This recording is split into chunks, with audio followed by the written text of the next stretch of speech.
Господине Цановски, 5 години по земањето на дозволата за Космос се огласивте на социјалните мрежи, барајќи премиерот да ја надомести штетата. Вашиот статус беше преземен од многу интернет портали и телевизии. Колкава штета претрпевте до сега и зошто барате токму премиерот да ве обештети? Значи, точно пред 5 години, во почетокот на јануар, ми беше одземена дозволата, која се во сетот од вториот сет на бомбите, се гледа дека таа дозвола беше незаконски одземена за градба, кај што нешто измислува дека Скајбарот не треба да стои Скајбар за визарни ситници и после 3 месеци истата дозвола ни беше вратена. И тогаш не се направија големи штети, пошто требаше да се прави конзервација на градилиштето, деконзервација, луѓето без работа. Но тоа се мали штети во споредба со другите штети кои што се направија. Ние понатака не оставија да градиме намерно и после изборите знаете дека се донесе решение за рушење. Во исти момент се донесе 3 решенија. И контрола на инспекторката, записник и затварање на градилиште и рушење во рок од 3 дена, нити по закон, нити по ништо.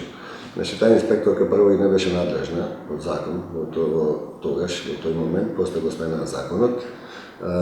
Така да тие се огромни штети и зашто барам да премиерот во сетот на бомбите и градоначалникот на Гасибаба, кога го донесе решението за рушење, лично ми рече дека наредбата е од горе. И уште тога знаев дека наредбата лично од Груевски и во комбинација со Илијана Киевски, и тоа се докаже и во бомбите, дека тие го наредија рушењето на Космос. И затоа барам тие точно да ги вратат средствата, да не ги враќаат граѓаните на Република Македонија. Во еден од разговорите премиерот Никола Груевски на министерот Милијана Киевски му вели беше фијат кај мене на разговор, кажа дека можеби имаа нешто грешка, да му учиниме, да му помогнеме. Имаше ли реално грешка? За каква градежна грешка се работи? Значи, грешка градежна дека стоело во дозволата за градба, тоест во проектот Скајбар, а не требало да стои така, тоа се работи и нема никакви грешки во објектот.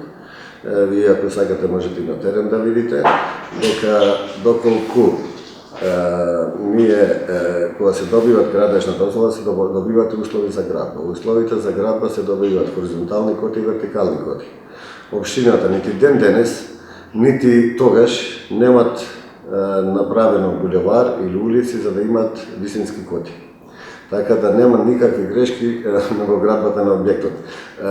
Сум рекол и да има некои грешки, не може да биде многу ситни грешки, а не дека има грешки тогаш. Тогаш не беше рушен објектот, значи тоа беше одземање на дозволата, а не беше за рушење во вториот сет на бомбите. Што ви кажа премиерот точно кога се сретнате? Премиерот кажа тогаш требаше да се гласа до Тактинско некој закон, добро, ајде, ќе видиме, ќе се среди, така и испадна. После гласањето дента во среда, како што каже, дадете му ја покасно, нека помине гласањето во Тактинско, не знам кој закон беше, не може да се сетам, дека 5 години помина. И тоа беше прв притисок затоа што претходно беше затворена А1 телевизија, само 2-3 месеци претходно. И тој притисок и јас од тога најави веќе излегување од коалицијата, полека, и тоа беше политички притисок за да ме задржат да одам на избори заедно со нив во 2011 година. Исклучиво политички притисок. Од денешна дистанца, после толку години, како се чувствувате како бизнисмен и како човек? Значи, како што кажав, прво, не се само тие штети кои што се направија, кои што тужбата е во Страсбург веќе 4 години. Експресно бе донесени решенија за одбивање на моите жалби. Општината и градот ми наплатија комунали одма после рушењето 5.200.000 евра. На тоа ми наплатија, пошто сум закаснал со ратите, уште 2 милиони евра камати. Сега, после 5 години и во договорот со општината и со градот стои дека во рок од 5 години се обврзани да направат експропријација на земјиштето за патишта, да го изградат булеварот и да го изградат споредните улици. И ден денес не имат ништо, не е пипнато, не е направено кај објектот. Втора работа измислија дека треба платам ДДВ на рушењето. На нешто што не постои треба платам ДДВ. Не донесе решение околу 900.000 евра за ДДВ. Притисоците беа во сите овие години навистина големи и многу тешко се справивме со сите тие кризи. Сепак, јас имам земени кредити од банките, не се тие само мои средства. Сум плаќал во овие 5 години дури по 70.000 евра само камати месечно.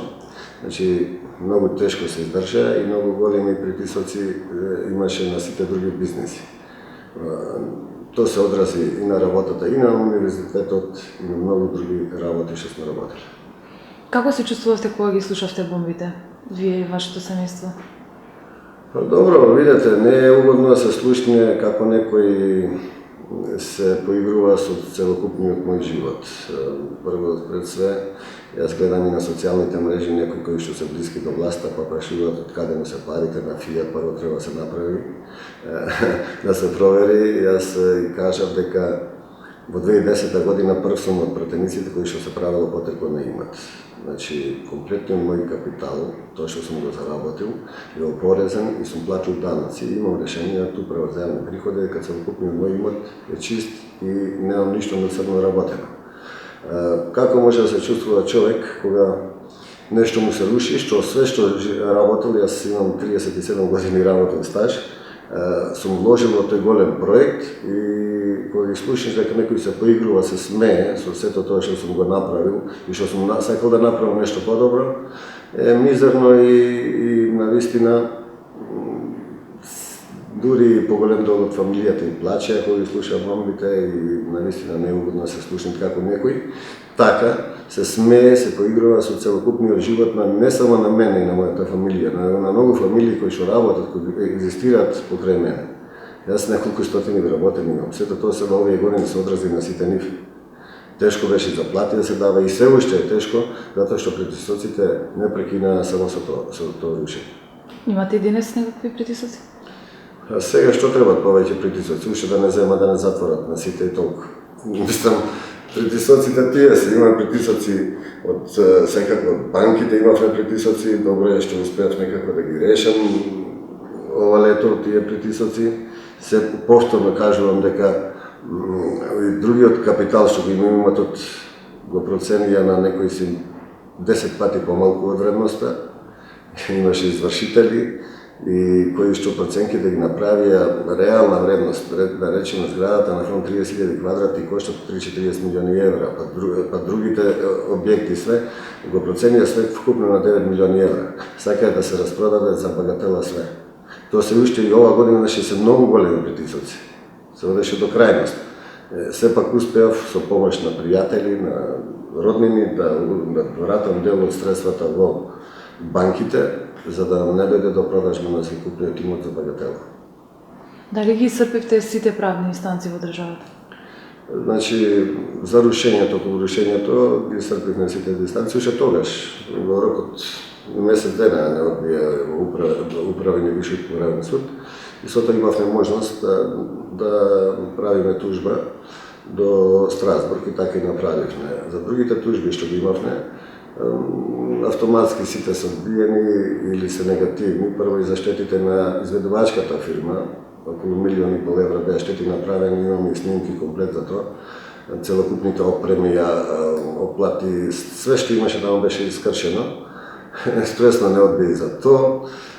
За тужбата за тие 3 месеци од земањето на дозволата исто не одбие.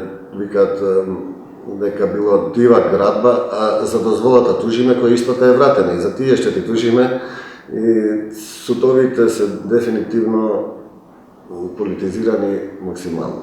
И јас немам доверба во овие судови вакви какви што се. И затоа правдата е побарафе надвор. Имате некаква повратна информација од Страсбург? Страсбург знаеме дека сите процедури малку подолго траат. Јас и пролетот кога го излегува тие така наречени бомби ги пратив снимките, прифатени се таму. Очекуваме реално како што одат сите пресуди таму, пролетва во теков на ова година да добиеме пресуди од Страсбург. Имаме иначе направено меѓународни вештачења за штетите. Јас кога кажувам, може би изгледа многу голема таа цифра, но таа цифра е реално направена од меѓународни вештаци и од наши вештачења, кои што не се разликуваат, се многу блиски, неколку вештачења, имаме да не биде само од еден, и тие штети се реални направени. И затоа и реков и барам, гревот е овие граѓани да ги плаќаат тие штети, нека ги плати тие штети тој што е направил штетата и тој што наредил да се направи штетата. Колкава е, имате точна сума? Колкава е штетата? Да, тужбата е на 68 милиони евра. Тука веројатно следуваат и камати и сите тие други работи, но отом потом. Мене не ми е целта да земам нешто више од државата или од било кој други. Сакам да ги наплатам моите реални штети. А штетите што ми се направени на мене лично и на фамилијата како на луѓе, тие стресови, тоа не може да се платат и со милиарди евра, не со милиони. Случајот Космос е еден од предметите кои што за надлежна се прогласи обвинителката Катица Јанева. Кои се вашите очекувања од специјалното обвинителство? Доколку тоа обвинителство гледа по закон и функционира по законите по целокупните документации, што ако ги разгледа како што треба, ќе види дека по мојот случај е најчист.